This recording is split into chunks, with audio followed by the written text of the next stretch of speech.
Hi guys, welcome to a brand new episode of Monix TV. I trust you're all doing very well.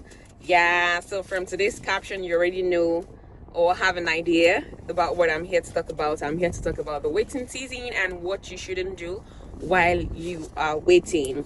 So guys, if you're waiting for something, maybe waiting for a husband, a wife, children, a job, good health, waiting to buy your first car, your first house, waiting to open a company, to start a business, you're waiting for something really important to you, something that you know that only God can do for you, you cannot do by yourself. This video is for you. And if you feel like you have everything at your beck and call, you don't need to wait, you've never waited for anything, maybe this video is not for you. But you can also sit back and learn from this video. It's actually for everyone. Yeah guys, so there's just one particular point that I want to make in this video about what you shouldn't do while you are waiting. But before I talk about that, I just want to tell everyone who is waiting, you've been waiting either 1 week, 2 weeks, 3 weeks, 4 weeks, a month, 5 months, 1 year, 3 years, 5 years, 6 years, 7 years, 20 years, 30 years. You've been waiting for one thing in particular. You know what I want you to do right now as you're watching me? Pat yourself on the back and put your name and say, Mo, well done, you have done well. Well done, you have done well. So pat yourself on the back. For you to have made it this far, for you to be where you are today, you are still standing, you are still firm, you are still solid. You can think with your brain, you can see with your eyes, you can walk with your legs, you can do things. You are not in a mental home, you are fine. Not like you are better than those who are in mental homes, but because you are still here standing strong, pat yourself on the back, pat yourself on the back. So yeah, after doing that, this is what I actually want to share with us today. For those who are in the waiting room, I just want to say to us all that do not waste your waiting period. Do not waste your waiting period. And what do I mean by this? While you're waiting, there's a possibility for you to spend the whole time, overthinking, being worried, sitting at home crying, wailing, looking for pity party, not doing anything. You're not doing anything productive. There's a very high possibility for you to be in that position, and it's not your fault. Actually, it's nobody's fault. It is because of the situation, it is because of the circumstance. So you might not be able to fight it. That might just be the only thing you can do, at this point, just to sleep, wake up, cry, eat, cry, sleep. That might be the only thing you'll be able to do, and it's not your fault. It's not your fault at all. But I just want to encourage all of us today that the waiting period is not for that purpose alone. The waiting period shouldn't be spent just crying, just whiling away time, sleeping, eating, drinking, doing nothing, thinking, being emotional, looking for pity party. No, there is more to the period than that. And let me just give you this: the waiting period is a period of groaning and growth. The 2 G's, that's what I call it, the period of groaning and growth. So this period, while you're waiting, will stretch you. It will make you cry. You will groan. You will cry. You will wail. You will pity yourself. You will pity everything about you. You will pity the day you were born. You'll pity yourself. If you're going through this process, you guys will understand what I'm talking about. So, but the thing is that the period is also meant to be a period of growth for you. You're supposed to grow through your waiting period. Let me give you an analogy. So let's say there is this man, a wealthy man who has a company, and a big company that is doing very well. And this man is 45 years old, and he has just one son who is 16, a teenager. So his intention is that when he turns let's say 55, by then his child should be about 26. That the plan is that it would retire and hand everything over to his 16-year-old child, who by then will be 26. So imagine the 16-year-old then saying, okay, now my father already mentioned that I would become the CEO when I'm 26. So that means in 10 years time, I will be the CEO. So I don't have to do anything. All I need to do is just to sit back at home, watch TV, play with my friends, hang around my friends, have parties here and there. There's no need for me to go beyond secondary school. Once I'm done with secondary school, once I do my work, I'm fine. That knowledge is enough for me to be able to lead and direct my father's company when I turn 26. So fair enough. he can actually decide to do that. That's good. There's a difference between the 16-year-old who is waiting for the time he will turn 26 to take over his father's company, and another 16-year-old who also has at the back of his mind that someday he will also become the CEO when he turns 26, another company. So imagine that the one whose father already told him that he will become the CEO decides not to go to school anymore. Once he completes secondary school, that is fine. He just sits at home for the next 10 years waiting to become the CEO. And the other guy who is also 16 years old, that one decides that, okay, after WAEC, he would pursue a university education. So he decides to pursue a university education in the next 5 years. So when he turns 21, he becomes a graduate. And then he's like, I'm not going to become a CEO until when I'm 26. So why don't I get a job, start and gather experience? So this one, when he becomes 21, he gets a job and he starts working. And by the time he turns 26, he becomes a CEO in a company.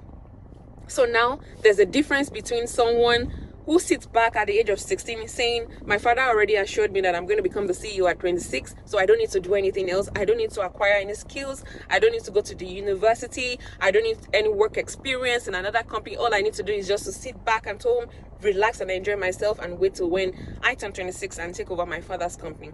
And the other one, like I said, has gone ahead to acquire university education, has gone ahead to acquire a minimum of 5 years experience and now becomes a CEO. So there's a difference between those two people. I'm going to put this question to you guys. If you have to compare the two 26-year-olds now, who do you think will be more productive at the end of the day?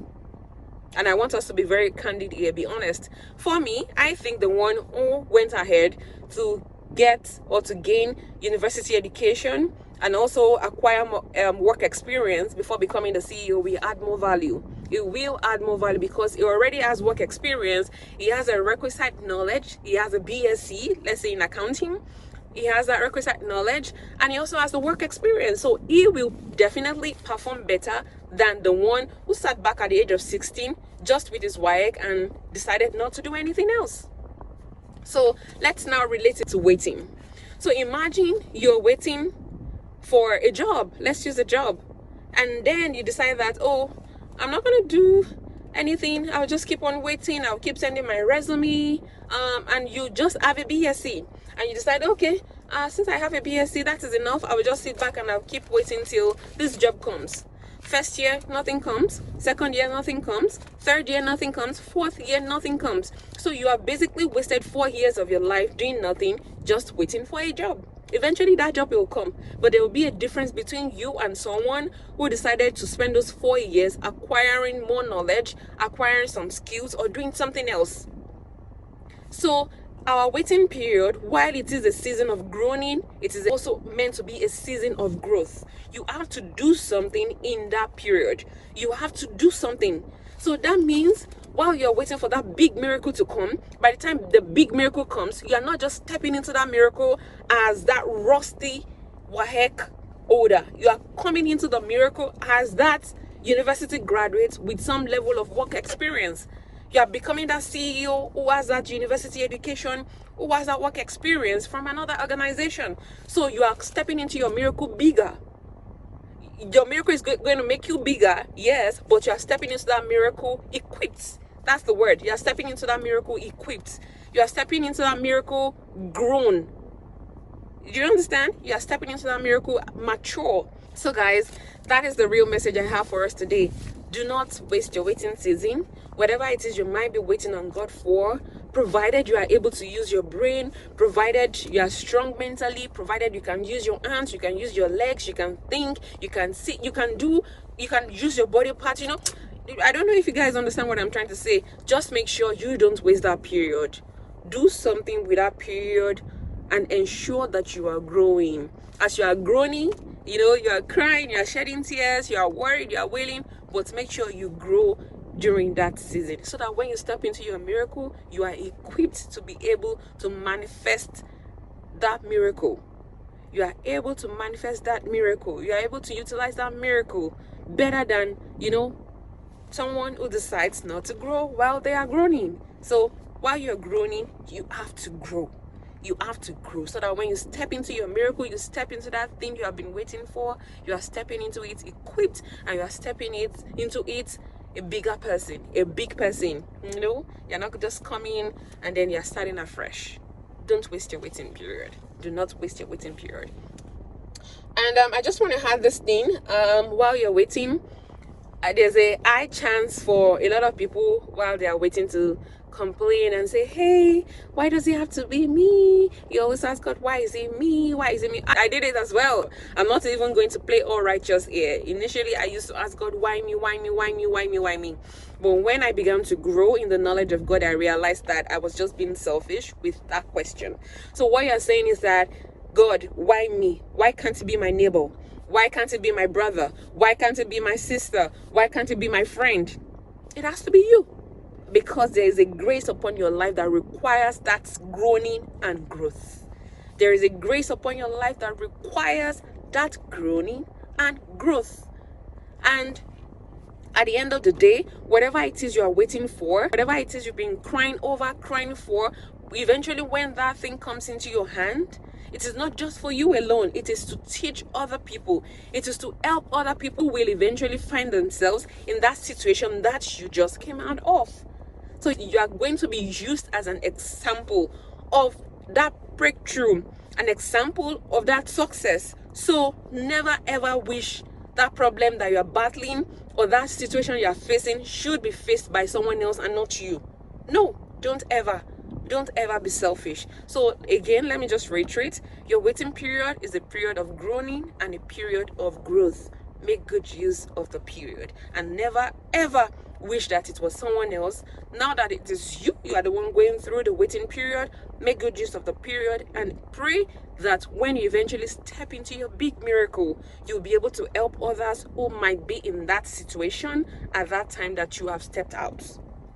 Guys, that's the knowledge I'm here to share today. I hope you learn from it, and I hope God helps every one of us at the end of the day. And when our big miracles eventually land, we will be all in our bodies, in our spirit, in our souls, and we will be able to rejoice and celebrate and enjoy the big miracles we have been waiting for. In Jesus' name, amen. So that's it for today, guys. So we'll see you again. It's bye from your girl, Money. Before I go, I just remembered, guys, I'm sure a lot of you are aware that I wrote a book titled The Pathway to Sanity, a Guide for a Peaceful Life. Go grab your copies of my book. The book is all over. It's on Amazon, it's on Alibreeze, it is on Abe Books, it is on Barnes and Nobles, it is on Tebiba, it is on Lulu. Go grab your copies. You'll be blessed. You'll be blessed.